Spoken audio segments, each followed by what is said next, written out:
Good afternoon, everyone.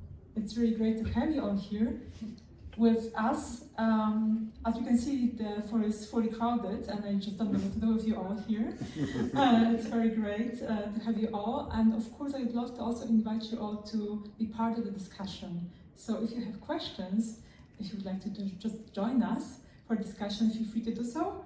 As you can see, we have one free space here for the fourth panelist who hasn't arrived yet, but hopefully she will be here.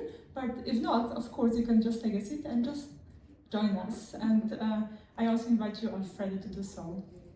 Alfredo, go ahead. Yes. Come on. Okay. Great. Well, of course, if she arrives, we can then exchange. No worries. Yes, I can. Sure. Here you are. Take a seat. So today we are going to talk about one of my absolutely favorite topics, which is creative industries. I believe creative industries are underlying industries for all of the industries that we have, basically. So imagine the world without art, imagine the world without marketing, images on social media, for example, or any marketing campaigns, for example. It's almost impossible to imagine, especially these days when we live in such a rapid evolving world, especially the digital world. And I'm very grateful to all of you for being here with me today. I have 4 fantastic panelists, as you can see. I would love to invite you to introduce yourself first, and then to answer a very important question about the opportunities and challenges that you see in the creative industries. But before we do it, I would just introduce myself.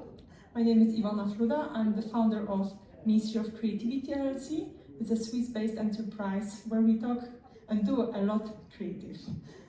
Here you are. Hi, I'm Hayat.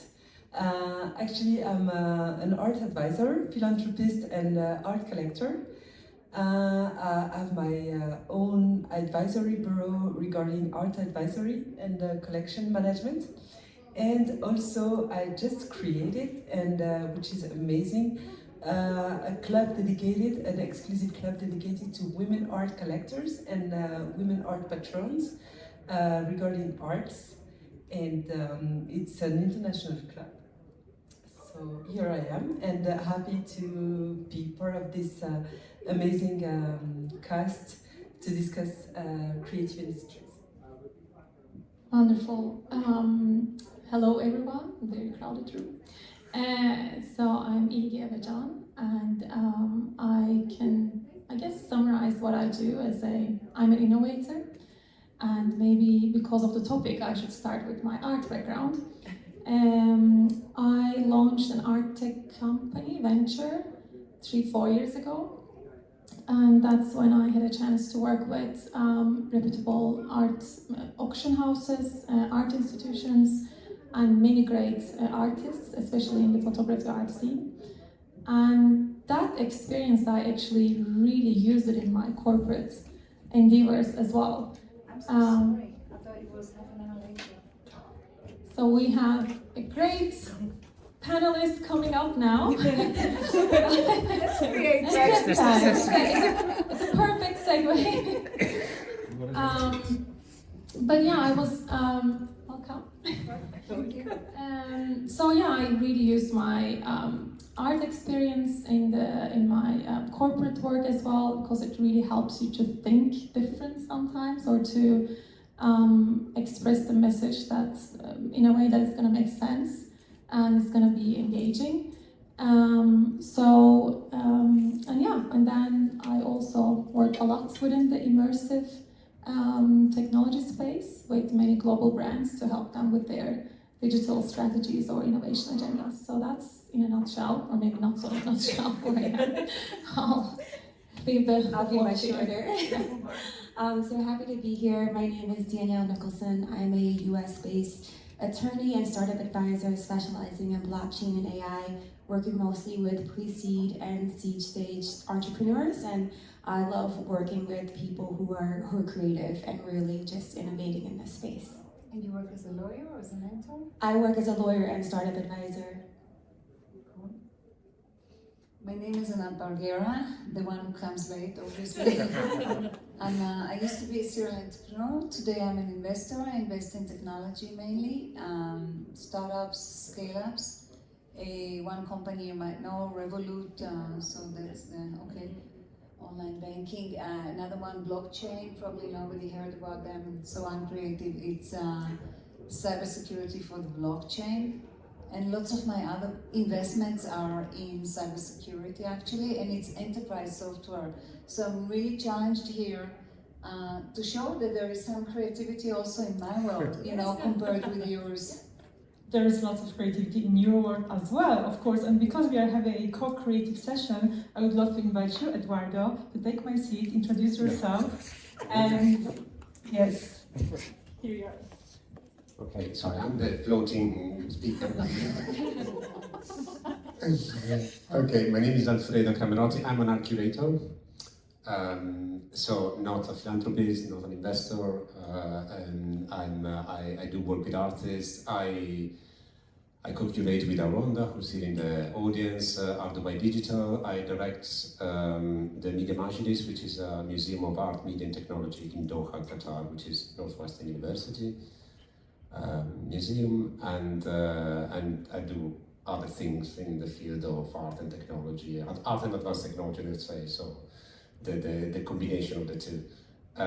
So yeah, creativity is what I do. I mean, we were speaking yesterday about what does a curator do, and I made the example that if we think in tech, it's a curator is an interface.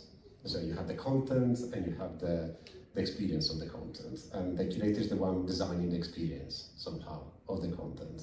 Beautiful. I'm very grateful that you're all with us here today, and I would love to ask you one of the most important questions probably that I feel that we need to address right away. So what do you feel are the key challenges and opportunities when it comes to the cross-pollination, cross-collaboration in the creative or with the creative industries in general? Okay. No, you first. So, I mean, opportunities, there's a lot of opportunities. So I will start with that because I love being positive. And I think this is something about creative industries that is relevant, about being positive. And every day is life, and everything that we do, I mean, it's because we have most of our speakers here who are in different things. I mean, like law, investment, I mean, art and etc. So I mean, art and creative industries is everywhere. I'm working in art because I love it. It's a passion for me. I used to collect since I'm 8 years old, so this kind of real passion. But everyday's life, whenever I was working also in other industries in my life, I was always with this red light or red things regarding art. And I mean, also having made a lot of research regarding geopolitics also. This is interesting to dig into that because creative industries is a red light or a red red dot, whatever we're doing, if it's politics, and I mean, we're here in Davos today, and I mean, it's more than a thing to talk about creative industries. It's not just a dot, it's something that we should really dig into and put into everything that we're talking about, because when we're talking about geopolitics, politics, about whatever, finance, we have this. So it's kind of in the art, emotion, and this is really something strong that we should really involve into everything that we are doing every day, whatever it is that we are doing, law, finance, art. Which means you are seeing just great opportunities in the industry. Yeah. So I will just talk about opportunities. So. Beautiful, thank you. Vicky? Great, yeah, I can continue on that note. One thing that I've seen in the last years is brands are more and more collaborating with creative industries to make their message more relevant. And if you look at, I don't know, from Tiffany's to Adidas, to Macy's, you will see that, or BMW, you will see that they are collaborating a lot with musicians. They're collaborating a lot with artists, because it's all about, you know, how to have this positive brand affinity, how to tap into the culture. So that's why I think that's one thing why these type of collaborations will continue to work. And when it comes to the collaborations within the creative industries, that also creates a lot of breakthrough innovations that we see, right? So, and richer content and more engaging message. Like I can continue with the opportunities, but then there are also challenges. Yeah. And because each industry, they have their own understanding of risks or jargons, and especially when working with artists, which I know because we have done different initiatives, and it was not always easy sometimes to understand what makes value for both sides and how to act as almost like a mediator to bring them on the same platform. So the challenges can be definitely their frame of references and their understanding of risks, or I would say priorities, like whether it makes sense or not. Yeah, so that's how I can maybe summarize, and I think it will come more. But I'm going to pass it on. No, of course. I think there's a lot of opportunities, starting with just the ability to use AI to generate art, as well as raising funds through royalty rights on the blockchain by tokenization. So there's ways for artists to actually kind of, in a way, crowdfund their projects. And so in that way, technology is great. Unfortunately, our regulation is so far behind, as well as not unified globally. So definitely a challenge is how can artists protect their work, either from being used by AI to be as a training module, and how they can actually be compliant, because laws are different everywhere. So I went to Wikipedia to see what is the definition of creative arts, because I felt sort of really guilty coming to this panel, and they write software is part of the list. I mean, you guys are probably definitely in, but they also wrote software. And to me, this whole idea of being in the startup world, first as an entrepreneur and then as an investor, I think it's a great world of creativity. For me personally, I don't need to go to the bank, I don't need to sit there, I don't need to play the politics. I wake up in the morning, ask myself, what should I do today? There are like 1,000 decisions to be making as a founder and CEO, or even as an investor. And you can go this way, and this way, and this way, and this way. And the most important one is where do you put your resources, what not to do. And to me, that's extremely creative. All those companies that start from zero, and if I'm lucky, I sell them after 2 years, that's great. If not, I'm stuck there for 7 years, that's less good. No, this is like real stories. This was my life as an entrepreneur. And also, one of the value propositions for a startup to be successful is that it does something that nobody did. Okay, maybe it does something that other people do, but it does it better. But over time, I believe that innovation is required. It's like a sign of a good, it's a sign of a place you want to invest and you want to belong to. If they are innovative, if they are doing something that nobody did. The cutting edge, the leading edge, those are things that people use all the time. So for me, startup technology is very creative. And if I can add actually on that note, I think if you look at all these breakthrough innovations in the past, like with Apple's launches, and you will see that they work a lot with interdisciplinary parties, right? In the startup world as well, I work as a startup advisor and also angel investor.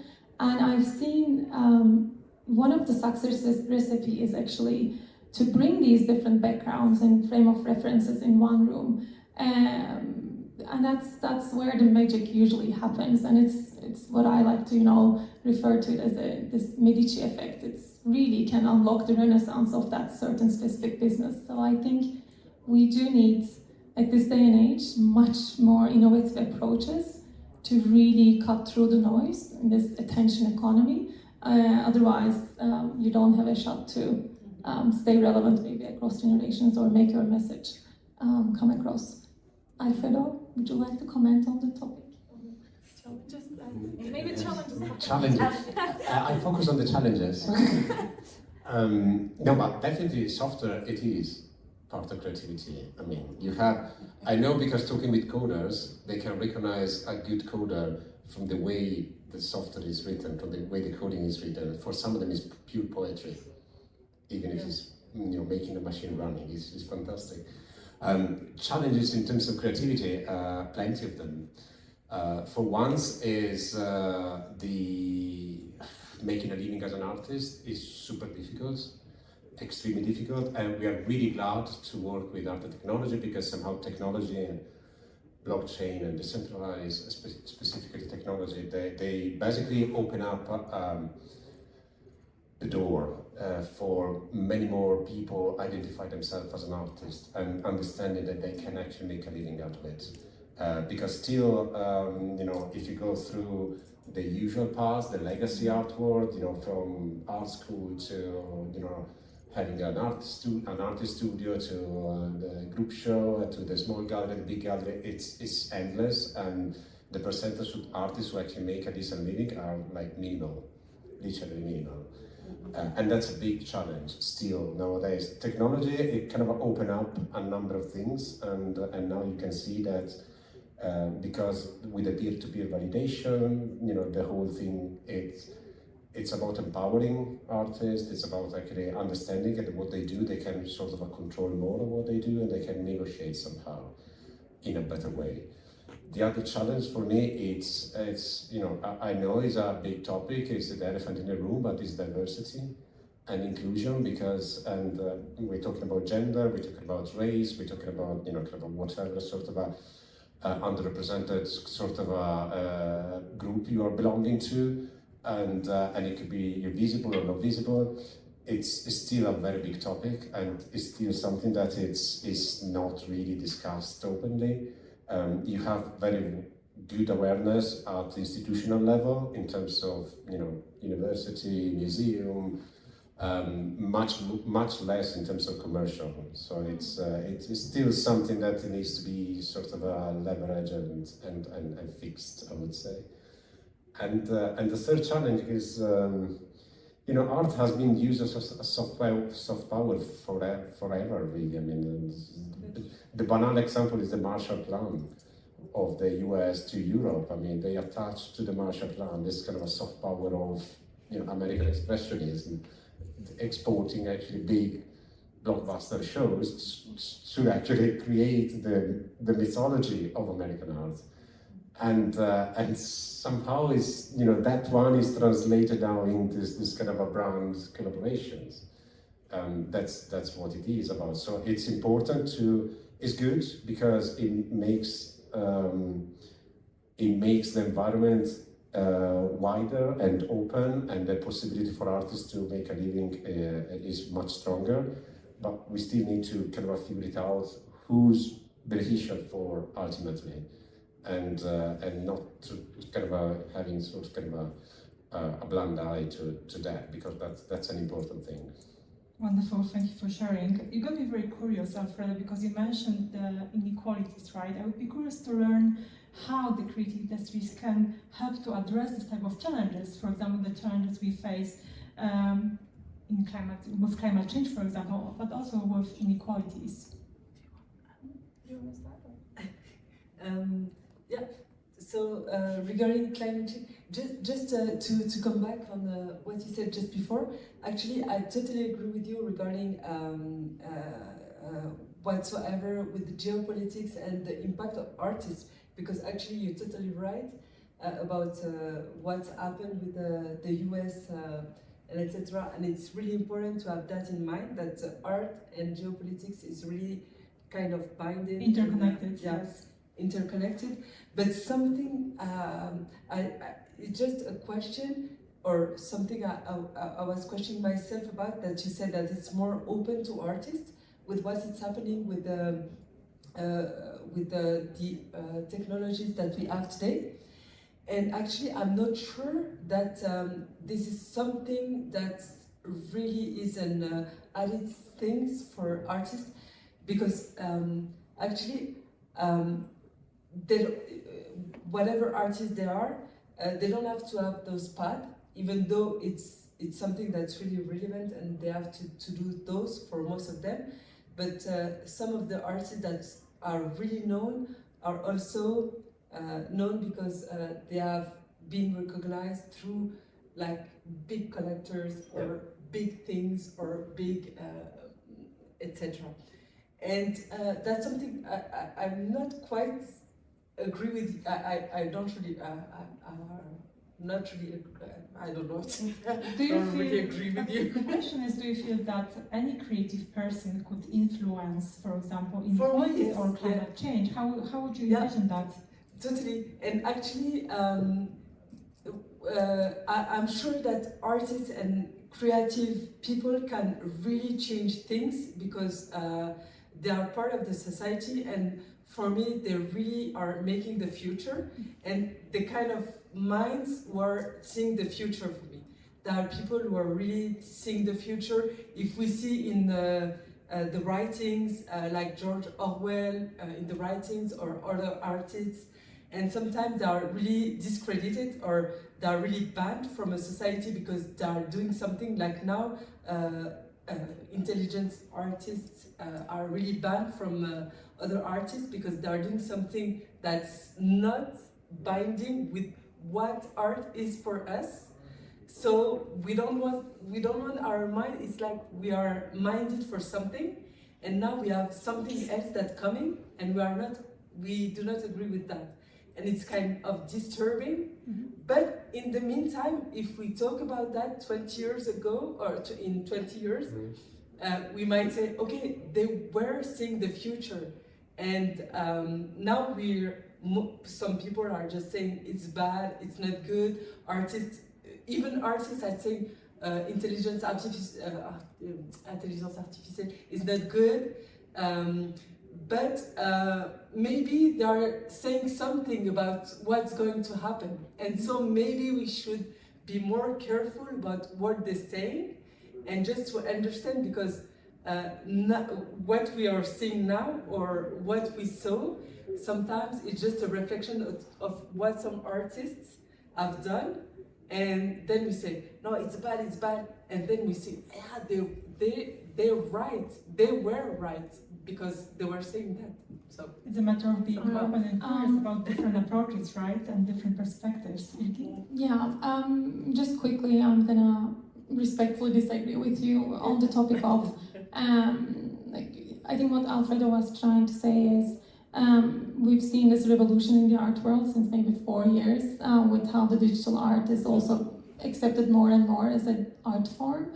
And then you were talking about the traditional validation cycles in the art world and how it is now open to people and their opinions. So you don't have to actually go through those validation cycles necessarily, like discovered by a collector, dealer, galleries, then shows and museums, so on and so forth. You still have this. Well, you still have to some extent, but yeah, correct. But that's why I think, of course, there are still masters that goes through these cycles, but I mean, now we're also experiencing a different scenario, which is great.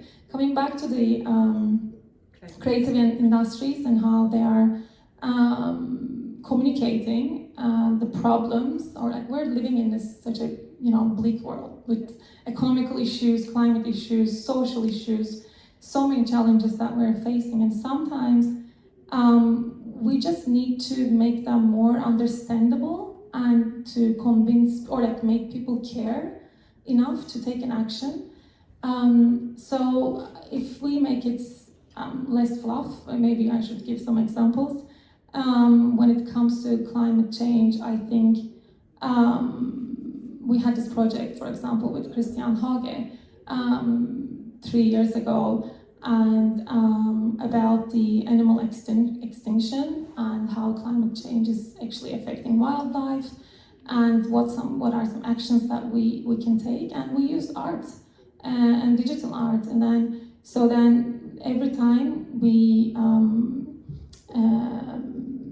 sort of like tigers, let's say, they get more and more extinct, and the artwork can start to burn, like the digital artwork. So sometimes art can really give us great tools to make the issues more easy to communicate, or make the complex challenges more easy to communicate. Coming back to social issues or gender, maybe equality issues, Misan Herman, I think he's great when it comes to communicating these issues through his artwork. Or Banksy, of course, girl with a balloon. I mean, it's a cry for help, it's a cry for change. Because there's this girl trying to reach this balloon, but she cannot. So what can this artwork tell us? So that's the how I can maybe summarize the social issues and how creative industries or artists, in this case, helping us to communicate it in a much better way. Beautiful, thank you. I think it's really important to recognize that we're all creative, even if we're not necessarily artists. I want to say the law is also creative. I feel like I'm being creative when I'm, looking at companies and, when I'm making arguments. So I want to say we're all creative. I think to Hayat's point, I think it's just, we haven't all caught up yet. I mean, the same issues, like right now that's happening around copyright with generated AI art used to happen with photographs. And it was questioned, is photography really art? Because all you're doing is using a camera to take a picture. And we kind of came around to, yes, photography is also art. So I think we just, with people not necessarily understanding how blockchain works and how artificial intelligence works, we're gonna have a lag before people really understand what it does and how people use it and how you can be creative in the human element of it. So I think we're not there yet. I don't know how long it'll take, but hopefully with more education and understanding, we can get there faster. Thank you for mentioning that. Of course, we are all creative. We are. just haven't recognized that yet. Just we need a bigger platform maybe to create an impact. That's one thing. Yes. So I can only pick up on things that were said here, but I went to Basel Art, which is like the Holy Grail, and you go down to the avant-garde type of thing, and the first thing that was there, not this year, last year, was a huge thing describing how immigrants are in these boats that are sinking. It was very strong. It was stronger maybe than reading the newspapers. Or this year, I saw a terrible painting, the girls that are dancing with each other, and the artist basically put blood here, and blood here, blood here, and one lady with a belly and carrying a baby, and blood here. It was telling more than 100 words, or even videos, Even if you saw videos of the atrocity, when I saw this Degas picture painting, I was altered Degas, I started crying. But for me, the question is always, should art serve the protest, the social protest, or the political protest? I used to have a problem with that. I used to like to see art as art detached from life. Probably it's a personal thing. I just leave it like a question mark. And what I wanted to say about the creativity of coming out of the AI, I just came out of another panel, and the people next to me were like media and entertainment, and those guys did not stop, and gaming, did not stop speaking about how creative AI is. So for some people, AI is extremely creative because you tell her baby, mother, whatever, and they come up with 100 stories for a movie and not one. So I think it's a point of view. Absolutely, I need to just admit I started my very accidental creative art career because of generative AI. Wow. And it enabled me just to translate my words into different features, into different images, into something that I couldn't do myself. And I'm very grateful for that, because it's also an element of creativity for me to even put my words into pictures this way. So it's, from my perspective, it's just a tool. We just need to be very careful how we use it. Danielle? Yeah, I was just gonna add, prompt engineering is now a whole new field where you actually have to be trained in how you learn how to actually prompt the AI to deliver what you want. Yeah. you have to learn that. So there is a human element to it. It's not that we can all, do the same thing with the same tool. Yeah, but then it's going to open up the question. Now we have, of course, expert in the room. I'm going to look at him while I'm speaking, but it's going to open up the question of, okay, what is art and what's not? Like if we are using prompt engineering, and if it's so easy to create, if we're taking out the effort and the blood, sweat and tears from the equation. The question but is, do we need blood, tears, and I don't everything in think creation? so. What I was going to say is, as I see the technology or technological advancements within the now, for specifically talking about art, I see it more as an enhancement of the artist's expression. It's just a new tool, new ways for them to utilize, to spread their message or to reach to a new audience group, or maybe to reach that audience group much more easier way to expand their reach. So that's how I would see it. So it's not taking the art factor away from it, or it's just more enhancing it with the new tools and how we are using them. Maybe. Am I right, sir? Kind of. Maybe. There are a few things when we come to define an artwork as an artwork. And who defines it? And who defines this? I mean, historically, an artwork is an artwork if it stands the test of time. But ultimately, what does it mean? Changing times. Yeah, and it's about about an artwork. It doesn't have to be blood, sweat, and tears, but it has to say something original. It has to use this means and material in an original way. How do we define originality? Well, it has to be also kind of a sort of a child of his time, or their time, because I think it's important that it's sort of it creates a spark for a conversation, and that's how you define an artwork. And I'm also skeptical about artwork who subserve some sort of a political, historical agenda or even revolutionary agenda. However, some of them are great. I mean, they're great artworks. I mean, there's no doubt that, just to make a very controversial case, Leni Riefenstahl, the film by Leni Riefenstahl, that she was supporting Nazism, basically, blatantly. But her film, aesthetically, they've just been a guideline for generation of directors after her. What does it mean, actually? Is it an artwork? Is it not an artwork? For me, it is. So it's a very kind of interesting way how you define an artwork, because there's no one specific criteria. It's a journey. And also, what I believe very strongly is that an artwork, when it comes out of the artist's mind and hands or thoughts, it doesn't belong to the artist anymore. No. It's completely independent, because the interpretation of the artwork will depend on generation to come, and the artist's intention is not there. It just loses completely control of it. Absolutely, and there's a fascinating discussion that we have right now, and I need to interrupt it, unfortunately, because as you can imagine, time flies by very fast. But before we close it up, I would love to ask you the last question, and this question is also to all of you, if you'd like to join us for discussion. How do you envision the future of creative industries? I guess I'm going to start now.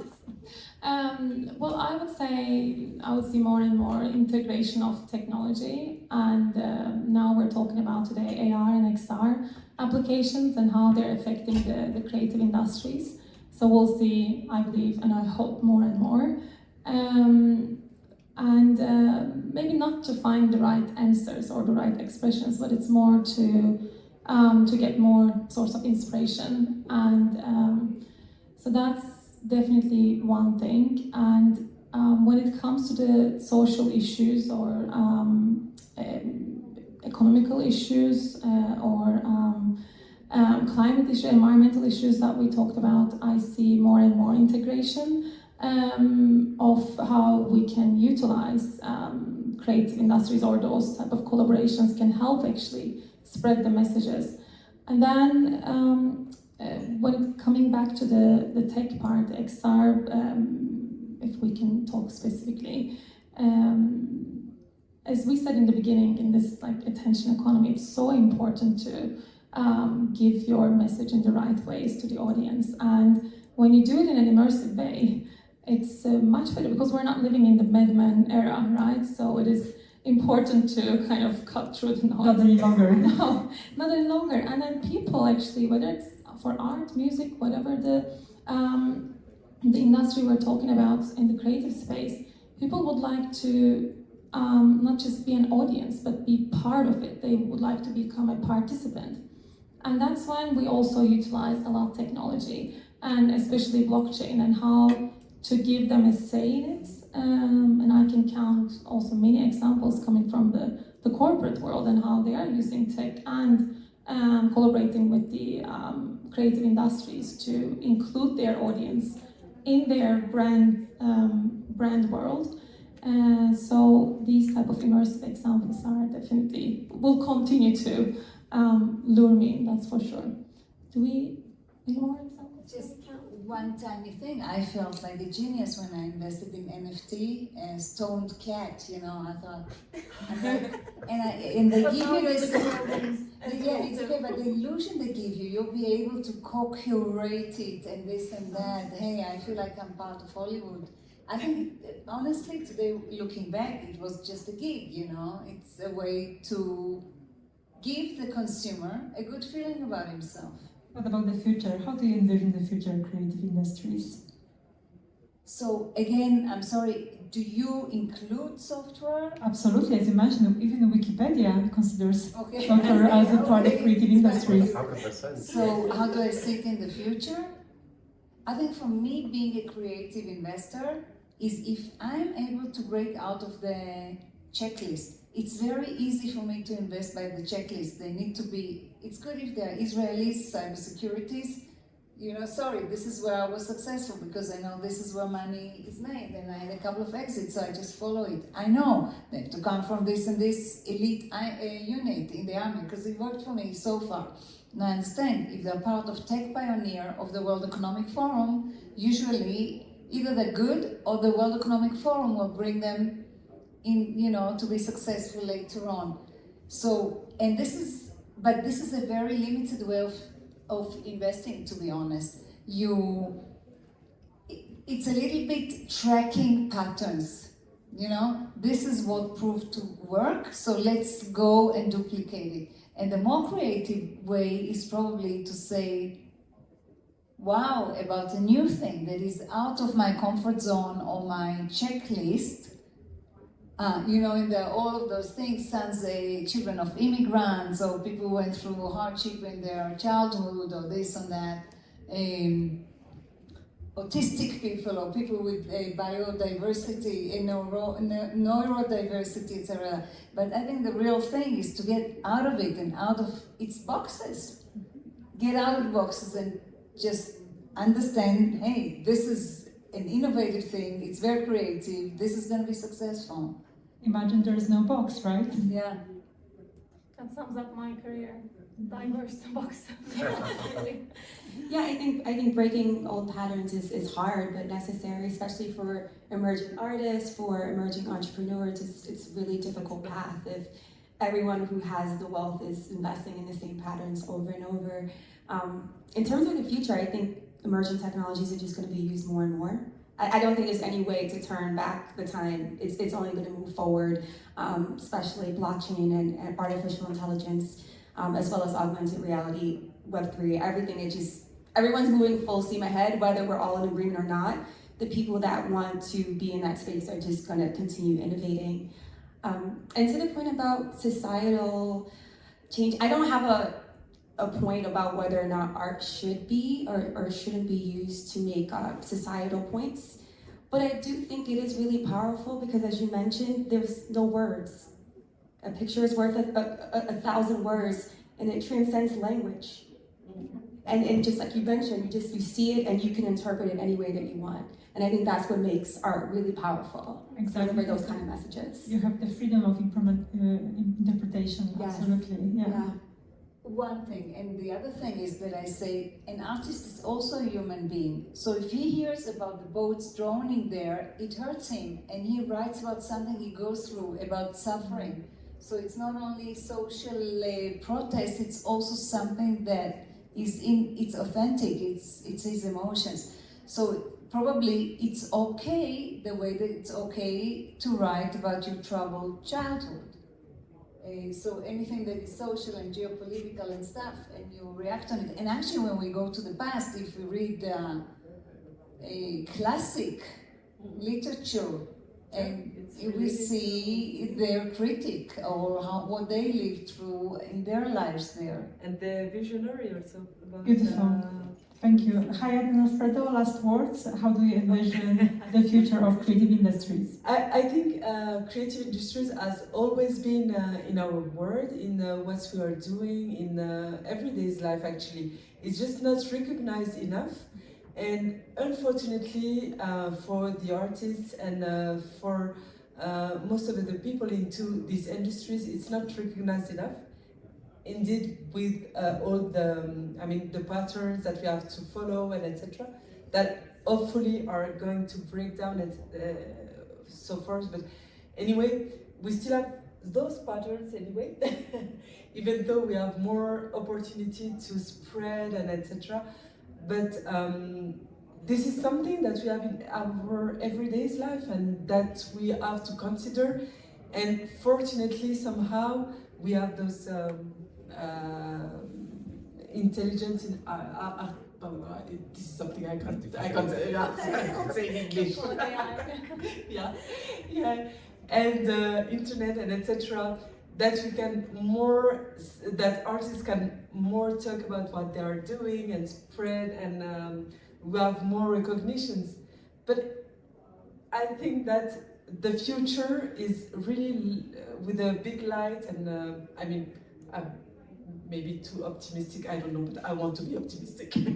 So just to say that art, whatsoever, in every, documentaries, dance, singing, and etc., it's part of our life.